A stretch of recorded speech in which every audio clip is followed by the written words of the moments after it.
प्रभु नाम धन्यवाद को अनुग्रह करी परमेश्वर सुंदर अवकाश प्रभु वाक्य आपण समुद्र रक्षा से देते एणु प्रभु नाम विशेष विशेष धन्यवाद हो।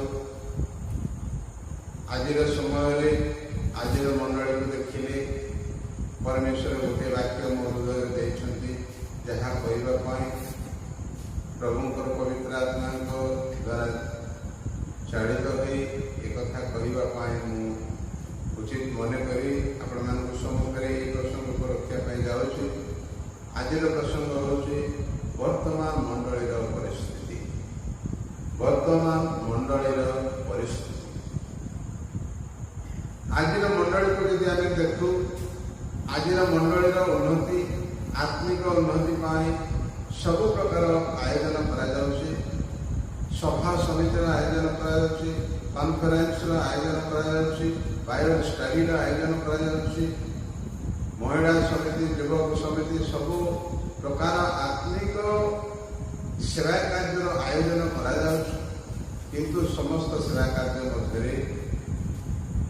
कौन परमेश्वर को शुणा जाऊँ कि एणु आम प्रभुंर पवित्र धर्मशास्त्र गोटे अंश नहीं अच्छु जहाँ लिखा अच्छी प्रथम सामुएल 3 अध्याय तैर 1 पद।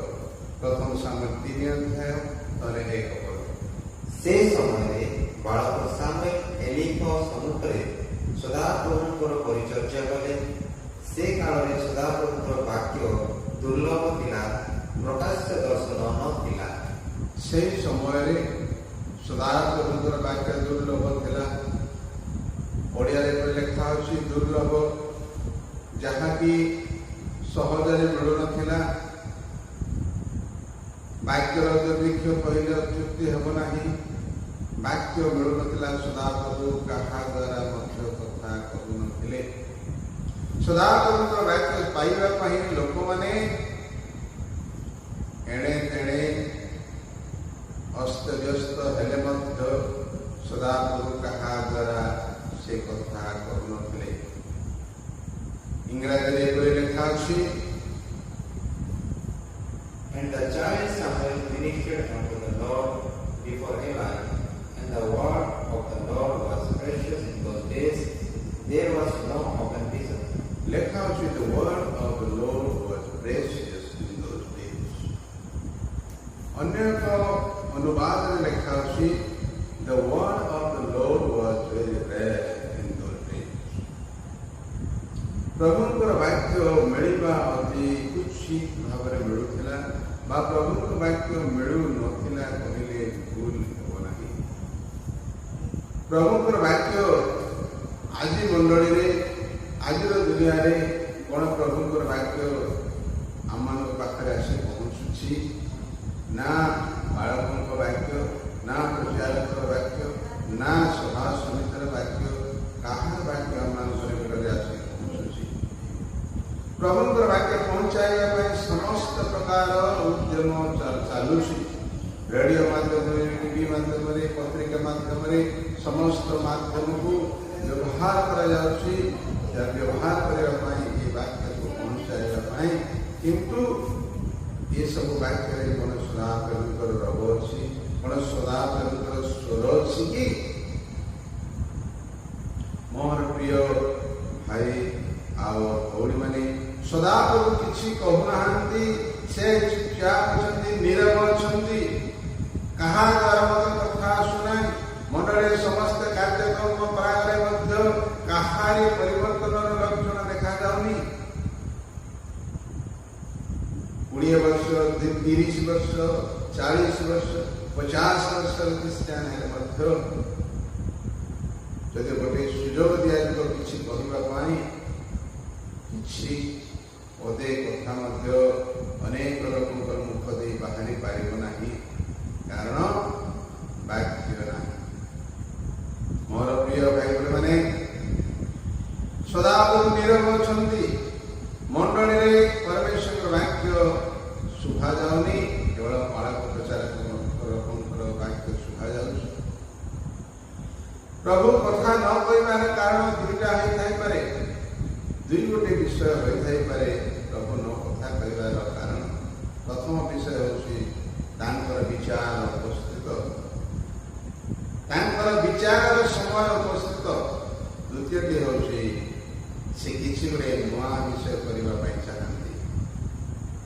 ଦ୍ୱିତୀୟଟି ବି ହେଉଛି ସେ କିଛି ଗୋଟେ ନୂଆ ବିଷୟ କରିବା ପାଇଁ ଯାଉଛନ୍ତି, ଏଣୁ ସେ ନୀରବ ବସୁଛନ୍ତି। ମୋର ପ୍ରିୟ ଈଶ୍ୱରଙ୍କ ଲୋକମାନେ, ପରମେଶ୍ୱର ନୂଆ ବିଷୟ କରିବା ପାଇଁ ସେ ପୁରୁଣା ଗୁମ୍ଫାରେ ନୂଆ ଦ୍ରାକ୍ଷା ରସ ରଖନ୍ତି ନାହିଁ। ନୂତନ କାର୍ଯ୍ୟ କରିବା ପାଇଁ, ନୂତନ ଦ୍ରାକ୍ଷା ରସ ରଖିବା ପାଇଁ ନୂଆ ଗୁମ୍ଫାର ଆବଶ୍ୟକ ଅଛି। ସେଇ ଗୁମ୍ଫା ଆମେମାନେ ଆମମାନଙ୍କର ନୂତନୀକୃତ ହେବାର ଆବଶ୍ୟକ ଅଛି, ନଚେତ୍ ସେ କିଛି କରିପାରିବେ ନାହିଁ।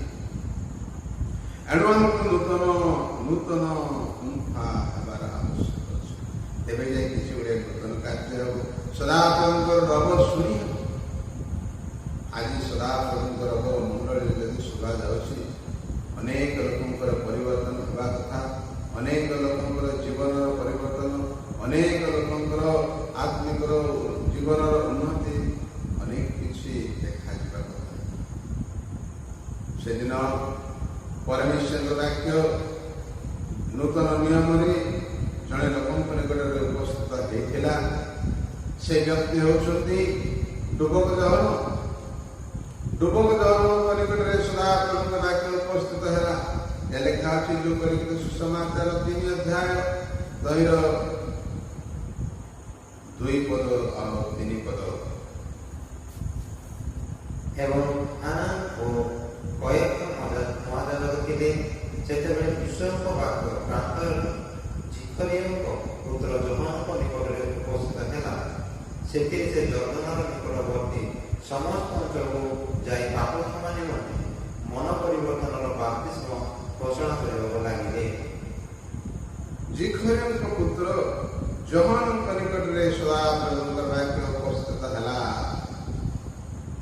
ସେଦିନ ଅନେକ ଫାରୁସୀ, ସାଧୁକୀ, ଶାସ୍ତ୍ରଜ୍ଞ, ବିଜ୍ଞ ଲୋକମାନେ ସେ ସମୟରେ ଥିଲେ, ରାଜବାଟୀରେ ଥିଲେ, ରାଜା ରହୁଥିବା ସ୍ଥାନମାନଙ୍କରେ ଥିଲେ, ସମାଜ ଗୃହରେ ଥିଲେ, ମନ୍ଦିରରେ ଥିଲେ, ପ୍ରଧାନ ଯାଜକମାନେ ଥିଲେ। କିନ୍ତୁ କାହା ନିକଟରେ ସଦାପ୍ରଭୁ ବାକ୍ୟ ଉପସ୍ଥିତ ହେଇନି, କିନ୍ତୁ ଜିକରିୟଙ୍କ ପୁତ୍ର ଯୋହାନଙ୍କ ନିକଟରେ ଉପସ୍ଥିତ ହେଲା, ଯିଏକି ଜଗତର ସମସ୍ତ ସୁଖକୁ ଛାଡ଼ି ପ୍ରାନ୍ତରକୁ ସେ ଗଲେ, ଆଉ ପ୍ରାନ୍ତରରେ ସେ ଥିଲେ। ସେଇ ପ୍ରାନ୍ତରରେ ସଦାପ୍ରଭୁଙ୍କ ବାକ୍ୟ ତାଙ୍କ ନିକଟରେ ଉପସ୍ଥିତ ହେଲା। ଆଉ ସେ କହିଲେ, ମନ ପରିବର୍ତ୍ତନ କର, ସ୍ୱର୍ଗ ରାଜ୍ୟ ସନ୍ନିକଟ। ପାପ କ୍ଷମା ପ୍ରାପ୍ତ ହେବା ନିମନ୍ତେ ମନ ପରିବର୍ତ୍ତନ କର, ମନ ପରିବର୍ତ୍ତନ କର, ମନ ପରିବର୍ତ୍ତନ କର। ଏହା ଥିଲା ସଦାପ୍ରଭୁଙ୍କର ବାକ୍ୟ। ମୋର ପ୍ରିୟ ଈଶ୍ୱରଙ୍କ ଲୋକମାନେ, ଏ ଶେଷ ସମୟରେ ସଦାପ୍ରଭୁଙ୍କର ଆଗମନ ଦିନର ନିକଟବର୍ତ୍ତୀ ହେବା ସମୟରେ ଆଜି ଧରାପୃଷ୍ଠରେ କରୋନା ଭାଇରସ ଆସି ସମସ୍ତଙ୍କୁ ହଲଚଲ ମତେଇ ଦେଲା। କରୋନା ଭାଇରସ ଆସି ସବୁ କାର୍ଯ୍ୟକ୍ରମକୁ ବନ୍ଦ କରିଦେଲା। ପ୍ରାର୍ଥନା ଗୃହ ମଧ୍ୟରେ ମଧ୍ୟ ତାଲା ପଡ଼ିଗଲା। ବାକ୍ୟର ଦୁର୍ଭିକ୍ଷ ହେଲା। ଯେମିତି ଆମୋସ ପୁସ୍ତକ 8 ଅଧ୍ୟାୟ 11 ପଦରେ ଲେଖା ଅଛି, ପ୍ରଭୁ ସଦାପ୍ରଭୁ କହନ୍ତି, ଦେଖ, ଯେଉଁଦିନ ଆମେ ଏହି ଦେଶକୁ ଦୁର୍ଭିକ୍ଷ ପ୍ରେରଣ କରିବା, ଏପରି ଦିନ ଆସୁଅଛି, ତାହା ଅନ୍ନ କିମ୍ବା ଜଳ ପିପାସାର ଦୁର୍ଭିକ୍ଷ ନୁହେଁ, ମାତ୍ର ସଦାପ୍ରଭୁଙ୍କର ବାକ୍ୟ ଶୁଣିବାର ଦୁର୍ଭିକ୍ଷ ହେବ। ଆମୋସ ପୁସ୍ତକରେ ଆମୋସ ଭାବବାଦୀ ଲେଖିଛନ୍ତି, ଅନ୍ନ କି ଜଳର ଦୁର୍ଭିକ୍ଷ ହେବ ନାହିଁ, କିନ୍ତୁ ବାକ୍ୟର ଦୁର୍ଭିକ୍ଷ ହେବ।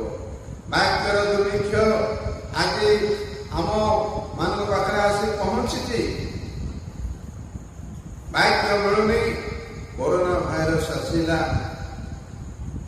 ଉପାସନାକୁ ବନ୍ଦ କରିଦେଲା।